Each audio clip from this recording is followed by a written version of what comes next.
আসলে আমার জন্ম গ্রামে।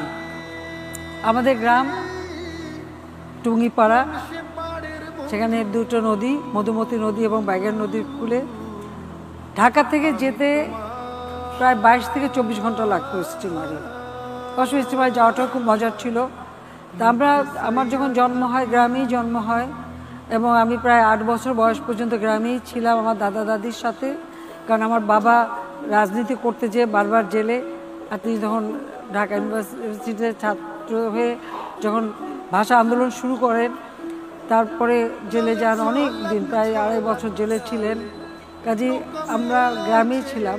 54 সালে ঢাকায় আসি, কিন্তু ঢাকায় আসলেও প্রত্যেক স্কুল ছুটিতে আমরা গ্রামে যাব। এটা তখন আমাদের বিদ্যুৎ ছিল না, রাস্তা ছিল না, ওই পুকুরের পানি বা খালের পানি ব্যবহার করতে হতো। ওতে আমাদের কোনো দুঃখ ছিল না, ওটাই আমাদের মজা ছিল। কাজে গ্রামে সব থেকে ভালো লাগে, এখনও আমার ভালো লাগে। আর আমি সবসময় মনে করি, আমি কিন্তু ঢাকা শহরে আমার কোনো বাড়ি টাড়ি কিছু নাই, আমি করিনি, কারণ আমি গ্রামেই থাকবো। আর এখন তো পদ্মা সেতু হয়ে গেছে, তাড়াতাড়ি চলে যাবে। গ্রামে খুব মজা, এই যে আম টাম পেড়ে খাওয়া, শীতকালে বড়ই, কচি কচি তেঁতুল। এখন তো অবশ্য বুড়ো হয়ে গেছে, এগুলি খেতে পারি না, কিন্তু একসময় তো ওইগুলি খেতে ছুটতাম। বইচি বাগানে যে ছিঁড়ে ওগুলি বইচি খাওয়ার একটা খুব মজা আছে।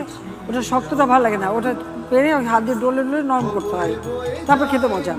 তো এরকম বহু কিছু সেই গ্রামের স্মৃতি, আমার গ্রামেই ভালো লাগে।